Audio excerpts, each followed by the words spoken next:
avoir déclenché la guerre, pour ne pas l'avoir empêchée, pour avoir aimé la faire, vous êtes tous condamnés à mort.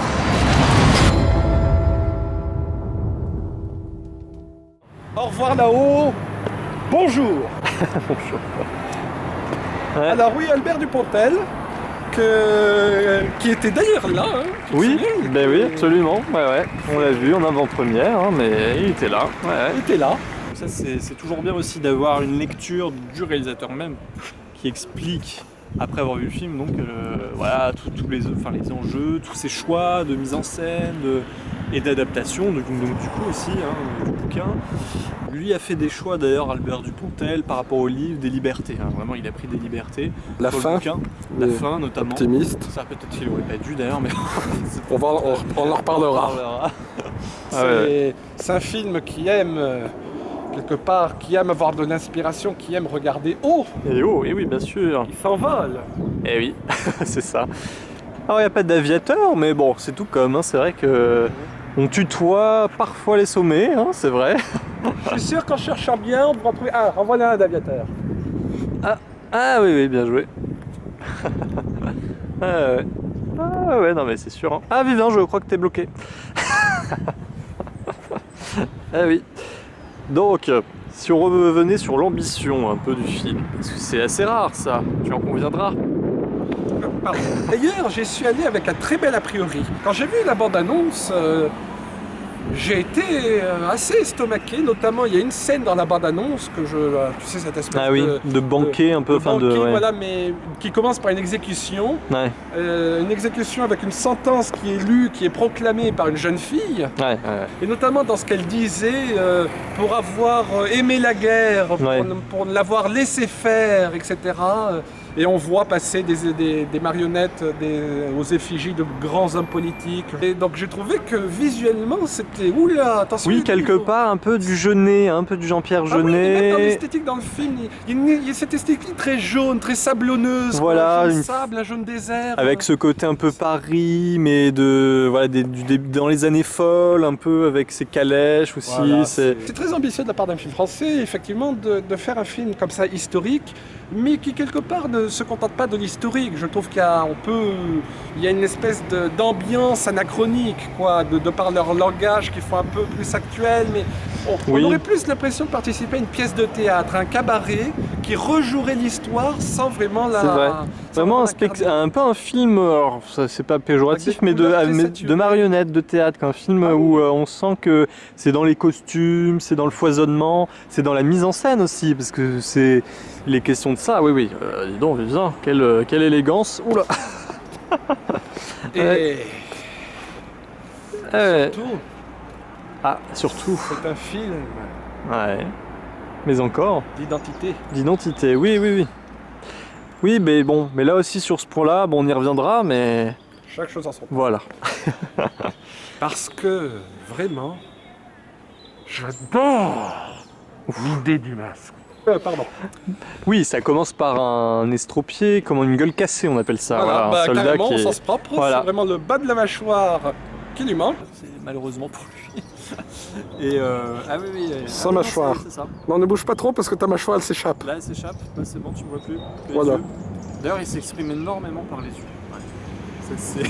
T'as une expression oculaire, dis donc. Le doigt, ouais, ça doit être quelque chose. Hein. Bon, on va pas trop forcer le jeu parce que ça pourrait aveugler après. Ah ouais, t'as raison. Voilà. Et d'ailleurs, l'acteur qui est très très bon, j'avais pu le voir dans 120 battements par minute, qui est sorti en août, où il jouait alors dans un tout autre rôle là, mais là il est dans un truc beaucoup plus déjà beaucoup plus muet, hein, parce que du coup il peut plus parler. Voilà, sans mâchoire, hein, ça va être compliqué. Et quelque chose qui est très beau, je trouve, qui rajoute encore une fois que le personnage est prisonnier non seulement d'un masque, mais aussi du silence. C'est ça. Et donc comment on peut se reconstruire maintenant avec une identité, parce que finalement il est défiguré, donc il perd son identité, et le masque va lui permettre de recouvrir ça, de se refaire. Ce que je trouve dommage, c'est que toute cette dimension-là, elle marche beaucoup plus sur un plan théorique en fait. Elle marche pas tellement sur un plan d'incarnation, d'émotion. Je trouve que le personnage est trop sacrifié en fait dans l'histoire, relégué dans une forme de grenier là, que lui réserve donc du coup Albert Dupontel, le personnage d'Albert Dupontel. Et ça sera vraiment lui de toute façon le personnage central du film. Oui, malgré tout. C'est vrai qu'à la défense, parce qu'on parle d'Albert Dupontel, le personnage d'Albert Dupontel, il ne voulait pas jouer ce rôle-là au début, il voulait le donner à quelqu'un d'autre. Bon, finalement, l'acteur, je crois qu'il avait prévu ses désistés au dernier moment, enfin, il y a eu une histoire comme ça, il a repris le rôle. Voilà, Ouais, et donc du coup... il est venu en renfort. Il est venu en renfort. Comme la cavalerie. Comme la cavalerie, ouais, c'est ça. Oui. D'ailleurs, la cavalerie, ce sont aussi des gens parés d'uniformes, mêlés, pas de visage quelque part, pas de Non, c'est ça. Toujours camouflé, des masques, voilà. Aussi, par une forme de... tenus par le mort, c'est ça. le monument aux morts. Pardon, Rien que ça. transition, Transition parfaite. merci. Et non, c'est vrai que sur le plan après de...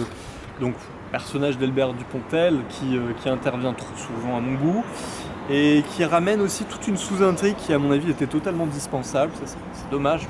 C'est une sorte d'arnaque qui va se mettre en place. D'ailleurs que c'est l'idée d'ailleurs du personnage de la gueule cassée, on va l'appeler comme ça, qui au bout d'un moment lui dit et si on faisait ça, et si on montait un coup comme ça où on pourrait se faire de l'argent entre guillemets. Bah oui, d'accord. Tout ça, je trouve, amoindrit l'impact dramaturgique de l'affaire, parce que finalement, on se concentrait sur une forme de réhabilitation de ce personnage-là, de recouvrir une identité, et aussi de se réhabiliter aux yeux de sa famille, parce que Il a un passé assez douloureux, Eh oui. il est même considéré comme mort aux yeux de tous, donc on sent qu'il y a une espèce de... Ça aurait presque mérité d'être un méchant à la Batman, ce qui pour moi est un Presque. grand compliment. Oui, je pour le sais. genre de film. Ouais. Mais voilà, c'est quelque chose, on sent le côté tourmenté, il y a un côté viscéral qui se crée, et à un moment, il y a Albert Dupontel qui a l'air, qu'il voit presque fou, presque possédé dans un espèce d'élan de créativité, parce qu'on va même se dire, mais c'est une analyse de l'art tout à fait nouvelle. Ah oui. Et donc là, Albert Dupontel, là, qu'est-ce qu'il va me préparer? Qu'est-ce qu'il va me préparer? Qu'est-ce qu'il va me préparer? C'est ça. Ah oui. Quoi? C'est juste ça? Mais oui, mais tu te rends compte, on dirait que tout ce qui est précédé dans la psychologie du personnage, ça a été pour pondre un projet comme ça. On se retrouve relégué à une bête, à une pauvre intrigue sur le monument aux morts, alors que ça parlait presque d'art, ça parlait... Ben, ça aurait dû parler d'art, parce que la façon de faire les masques, c'était de l'art. Alors, c'est vrai que c'est intéressant le fait qu'ils considèrent les monuments aux morts comme une nouvelle forme d'art, mais il fallait pas que ce soit le film en entier, fallait pas. Allez, reviens parmi nous là-haut, reviens parmi nous. Eh oui, tu décèdes, Vivien, je sais, tu agonises. Au revoir là-haut. Au revoir là-haut. Eh oui. Ah là là. Et il est donc aussi question d'infanterie, si je ne m'abuse. Ouais. Parce que c'est un soldat à la base. Eh oui, on l'avait dit, mais pas suffisamment peut-être.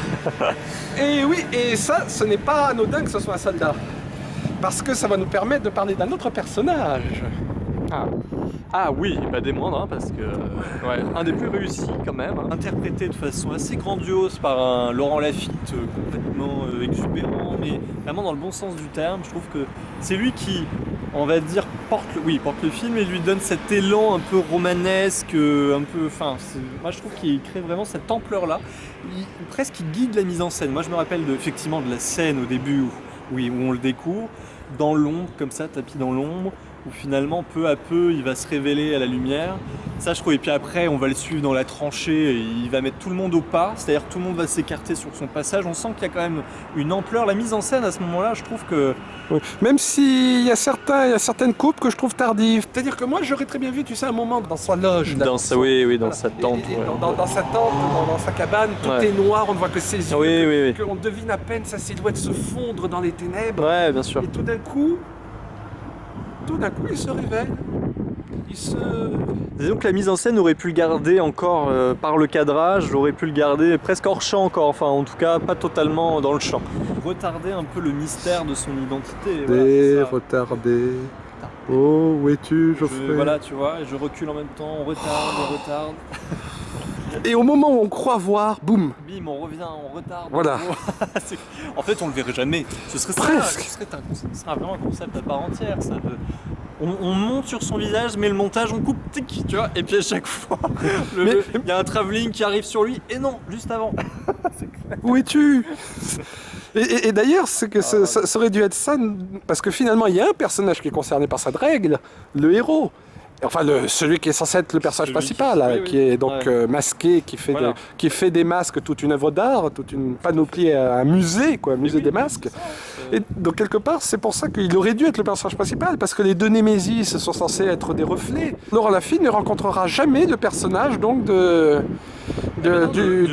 l'estropié, voilà. Ouais, c'est ça. Donc, quelque part, c'est encore une fois une rencontre ratée, c'est une rencontre mitraillée, c'est...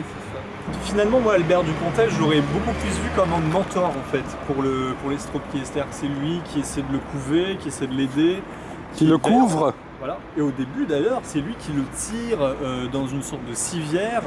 Il l'extirpe de l'hôpital de guerre, on va dire. Et là, on se dit, ok, il va y avoir une relation presque de père-fils, de substitution. Voilà, parce qu'il y a aussi tout un traumatisme autour du père qui encore une fois, à part pour une scène à la fin, ben, c'est ça. Reste un peu inutile. Oui, non, mais c'est sûr. Mais après, voilà, cette histoire de famille, parce qu'il y a aussi la sœur qui sort avec le méchant en réalité. D'ailleurs, cette sœur, tout comme son père, sont censés représenter ce qu'il a laissé derrière lui, ce qu'il a accepté d'abandonner. La famille avec laquelle il s'est brouillé aussi peut-être, parce que bon, la sœur c'est moins sûr. Mais justement, il n'y a pas de répondant mais à on cette sait histoire, pas. parce qu'ils ne se recroiseront jamais. Non, il n'y a pas d'interaction des fois, c'est vraiment très épisodique en fait. Et c'est triste parce que c'est comme un personnage qui est gâché, un personnage que je trouve malheureusement mal caractérisé, parce que je sais que c'est pas un personnage principal, mais même les personnages secondaires, il faut réfléchir à la caractérisation. Alors je sais... À la rigueur, le père s'en sort un peu mieux quand même que la sœur. Oui, mais d'abord la sœur. Ouais. On s'aperçoit finalement qu'elle a épousé le méchant. Voilà, c'est ça. Il s'appelle Pradel, il me semble. Pradel, ouais, tout à fait. Donc je parle de la fille, comme tu as dit. Et d'ailleurs, épousé, depuis quand? Ah oui, non, mais tout. Parce que là aussi, de souvenir, je crois qu'il y a une mauvaise gestion de la temporalité. C'est-à-dire, je n'ai pas ressenti, mais combien de temps était passé? Oui, c'est vrai. Parce que, c'est un peu. Parce que ce qui nous est présenté comme étant leur première rencontre entre Pradel et la sœur, c'est quand justement, à la fin de la guerre, on annonçait que le frère était mort. Et donc elle voulait voir le cercueil. Oui, voilà. C'est comme ça, oui, plus ou moins, mais bon. Et la scène suivante, donc là, théoriquement, ils ne sont pas censés être mariés. Enfin, on ne le ressent pas. Disons qu'il y a des ellipses qui sont un peu brutales, quoi. Alors certes, on nous est... C'est-à-dire, je n'ai pas... C'est capital de ressentir l'évolution du temps, parce que c'est ça qui, quelque part, nous surtout dans une fresque comme ça, un peu où il y a le temps en jeu. Parce que ça parle de passé, ce personnage masqué doit quelque part subir un traumatisme. Il est en froid, il s'est disputé avec son père avant de partir, il ne l'a jamais revu. Il n'a jamais revu sa sœur, et ça tombe à l'eau, ça fait plouf, c'est dommage, c'est... On n'était pas loin du génie, pourtant. Voilà là. Par certains aspects, vraiment... Et pourtant, ça a creusé profond. Ça a creusé. Ah là là là là. Bon. Allez, jetons-nous. Jetons-nous. Ouf. Ah ouais, effectivement. Boulet, hein. Non, mais oui, voilà. Non, mais c'est dommage. C'est vraiment le film est... Là-haut. Où es-tu passé? Bon, Lisa, reprends-toi. Tout n'est pas fini. Ça parle de mort, ce film. Je sais, mais là... Il faut bien que j'en fasse mon deuil. Apporte-moi des fleurs, si tu veux bien. Allez, viens. On se relève du nerf. C'est vrai que même lui, ça lui a fait tomber la tête. Pauvre. Alors, on a droit à une fin qui est quand même assez belle dans le fond, je veux dire, entre le père et le fils. Ou alors pas la toute fin, que je trouve très facile, très happy end, qui va pas du tout avec le... Mais bon, ça c'est une autre histoire. Mais là, la fin juste avant, qui est assez classique dans le fond.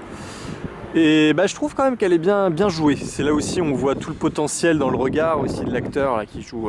Bien joué, oui. Bien au début, oui. Par contre, elle vise seulement les larmes du spectateur, sans autre raison, sans autre logique, je trouve. Non, je pense que dans la trajectoire. La trajectoire. Sa trajectoire à lui, c'est de retrouver son père. C'est ça, c'est d'obtenir. Voilà, ça lui fait. Oh là, Vivian, mais qu'est-ce que tu fais?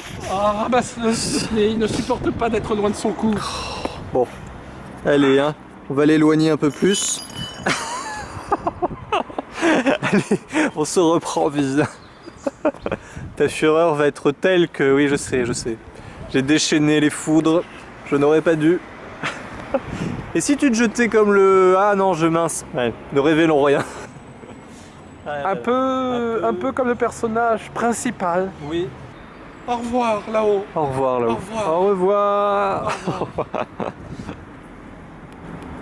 Oh là la vie. Ouf. Eh ben. Allez, relève-toi. Voilà. Il y a un peu de dignité quand même. Quand même, hein. Ah, mais bon, au moins ça se termine au Maroc.